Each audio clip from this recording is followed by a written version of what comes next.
अस्सलामु अलैकुम वरहमतुल्लाहि वबरकातुहू। मैं वाजिदुर रहमान एडवोकेट। आज हम वुमेन्स हेरासमेंट एक्ट 2010 को बयान करेंगे। The protection against harassment of women at the work place act 2010 it extends to the whole of Pakistan. It shall come into force at once. Number section ये सेक्शन फर्स्ट का second जो है definition है, इसमें तो डिफिनीशन आप खुद भी पढ़ सकते हैं। Section third inquiry committee. Each organisation shall constitute an inquiry committee within 30 days of the enactment of this act to inquire into the complaints under this act. Organization का काम ये है कि वो 30 days के अंदर अंदर जब कोई कंप्लेंट्स आता है under this act, the organization each organization must be bound to constitute an inquiry committee. उसके बाद 2 जो है, the committee shall consist of 3 members. The committee shall consist of 3 members, of whom at least 1 member shall be a woman. Number 2, 1 member shall be from senior management, and third number, 1 shall be senior representative of the employees or a senior employee where there is no CBA. Number 3, subsection 3. In a case a complaint is made against one of the members of the inquiry committee, that member should be replaced by another for that particular case. अगर कोई complaint इस inquiry committee के एक member के खिलाफ आ जाए तो उसको रिप्लेस किया जाएगा। Such member may be from within or outside the organization. Organization से भी लिया जा सकता है या उससे बाहर भी कोई किसी बंदे को इंक्वायरी कमेटी के अंडर एक मेंबर मुंतखब किया जा सकता है। Subsection 4, in case where no competent authorities designated organization shall within 30 days of the enactment of this act designate a competent authority. Number 4, section 4, procedure for holding inquiry. Subsection 1, the inquiry committee within 3 days of receipt of a written complaint. Inquiry committee का काम ये है कि वो 3 दिन के अंदर जब इसको कंप्लेंट रिसीव हो जाए तो उसके बाद वो अपनी इंक्वायरी शुरू करेगी। इसका जो नंबर सबसेक्शन 1 सब ए, communicate to the accused the charges and statement of allegation leveled against him. Committee का काम ये है कि वो एक्यूज्ड के साथ कम्युनिकेट करे कि आपके खिलाफ ये चार्जेस है, आप पर ये एलिगेशन लगाए गए हैं। The formal return receipt of which will be given, उसको दी जाएगी कि आपके खिलाफ ये एलिगेशन है। Number B, require the accused within 7 days from the day the charge is communicated to him to submit a written defense and on his failure to do so without reasonable cause the committee shall proceed ex parte. Accused को 7 days का time दिया जाएगा कि आप पे ये charges है, उसके जो भी डॉक्यूमेंट्स वगैरह है उसको प्रोवाइड की जाएगी। और अगर वो रिटर्न डिफेंस सबमिट ना करे 7 दिनों में तो उसके खिलाफ कमेटी के पास ये इख्तियार है कि इसके खिलाफ एक्सपार्टी करें। Number C, inquire into the charge and may examine such oral और documentary evidence support of the charge और in defence of the accused as the committee may consider necessary, and each party shall be entitled to cross-examine the witness against him. Inquiry जो भी charge वगैरह लगाए गए examine orally या documentary evidence in support of charge और defence तो accused वो पेश कर सकती है, तो दूसरे पार्टी के पास ये इख्तियार है कि वो विटनेस वगैरह को या एक्यूज्ड को क्रॉस एग्जामिन करें।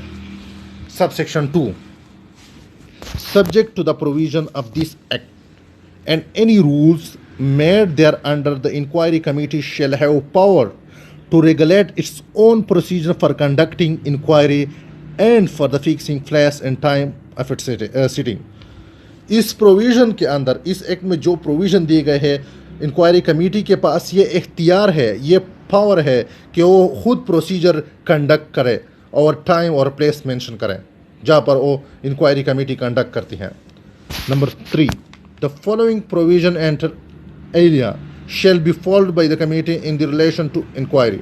Number A, the statements and other evidence acquired in the inquiry process shall be considered as confidential. जो भी स्टेटमेंट या एविडेंस इंक्वायरी कमेटी को इन प्रोसेस ऑफ इंक्वायरी उसको प्रोवाइड की जाती है, उसको कॉन्फिडेंशियल रखा जाएगा. Number B, an officer in an organization, if considered necessary, may be nominated to provide advice and assistance to each party. कोई भी ऑर्गेनाइजेशन का एक ऑफिसर को अपॉइंट कर सकती है कि वो सिर्फ नेसेसरी, अगर उसकी ज़रूरत हो, कि वो असिस्टेंस या एडवाइस प्रोवाइड करें दोनों पार्टियों को, each party. Both party, C, both parties, the complainant and the accused shall have the right to be represented or accompanied by a collective bargaining agent, representative, apparent or colleague. अपने दोस्त को या किसी वकील को पेश कर सकती है on defense on complaint. Number D, adverse action shall not be taken against the complainant or the witnesses. Adverse action इसके खिलाफ नहीं लिया जाएगा, complainant और witnesses के खिलाफ. Number E, the inquiry committee shall ensure that the employer or accused shall in no case create any hostile environment for the complainant so as to pressurize her from freely pursuing her complaint. Inquiry committee जो है वो employer या accused वगैरह को या complainant को pressurise नहीं किया जाएगा कि वो अपने कंप्लेंट को फ्रीली परसू ना करें. उसको इंक्वायरी कमेटी उसको प्रेशराइज नहीं करेगा. Number F, the inquiry committee shall give its finding in writing by recording reason. Therefore inquiry committee last में अपनी फाइंडिंग देगी. Number 4, the inquiry committee shall submit its finding, जो मैंने पहले कहा, and recommendation to the competent authority within 30 days, 30 दिन के अंदर of the initiation of inquiry.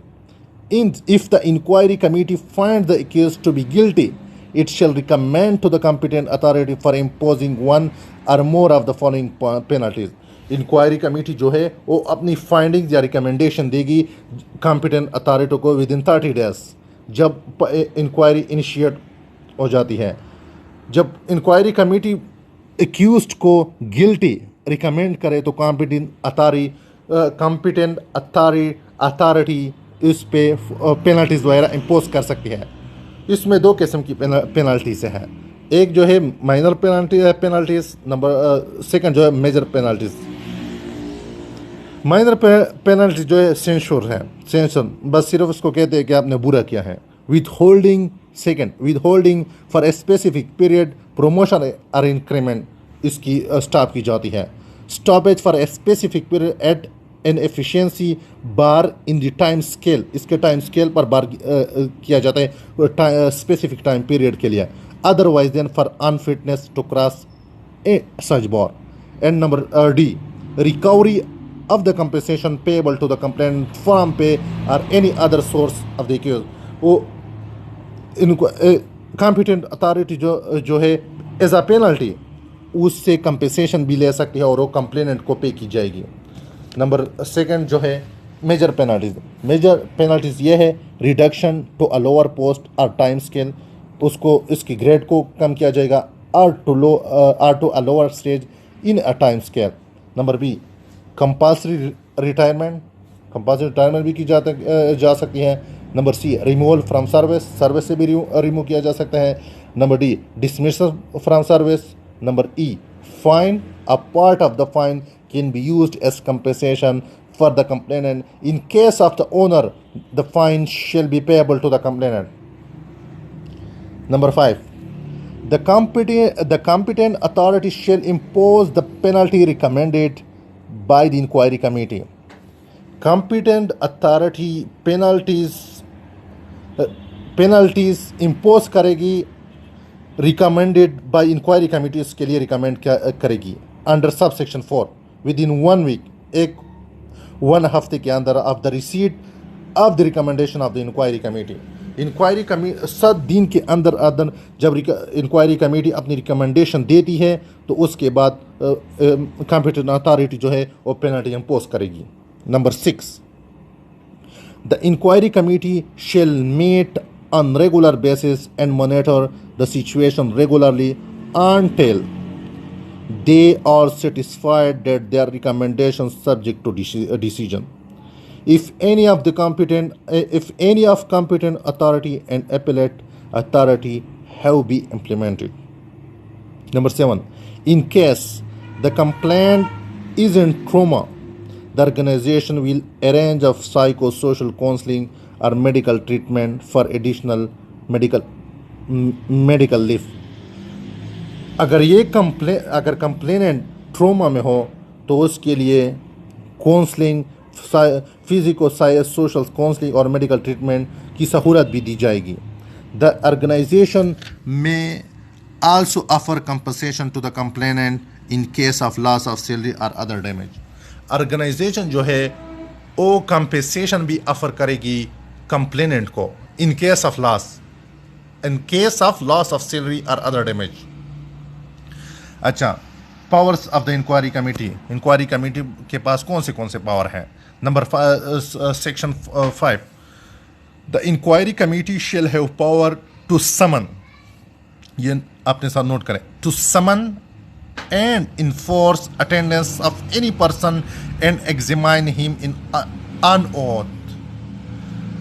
इसके पास ये इंक्वायरी कमेटी के पास ये पावर है कि वो समन भी कर सकती है, इन्फोर्स अटेंडेंस भी कर सकती है एनी पर्सन, और एग्जामिन भी कर सकती है अन ओथ किसी भी शख्स को, अगर इंक्वायरी कमेटी को लगे कि उसकी ज़रूरत है. Number B, to require the discovery and production of any document. अगर इंक्वायरी कमेटी को किसी डॉक्यूमेंट की प्रोडक्शन या डिस्कवरी की ज़रूरत है तो वो भी मांग सकती है. Number C, to receive evidence on affidavit, वो evidence through affidavit on affidavits हासिल कर सकती है. Number D, to record evidence, वो एविडेंस को भी रिकॉर्ड कर सकती हैं. 2 subsection 2, the inquiry committee shall have the power to inquire into the matters of harassment under this act to get the complainant or the accused medically examined by an authorized doctor if necessary, and may recommend appropriate penalty against the accused within the meaning of subsection 4 or section 4. Inquiry committee के पास ये इख्तियार है, अगर under this act harassment किसी complainant के साथ हुई हो या एक्यूज है तो इसको मेडिकल डॉक्टर्स, अथोराइज्ड डॉक्टर से एग्जामिन कर सकती है अगर ज़रूरत हो पेनल्टी वगैरह के लिए.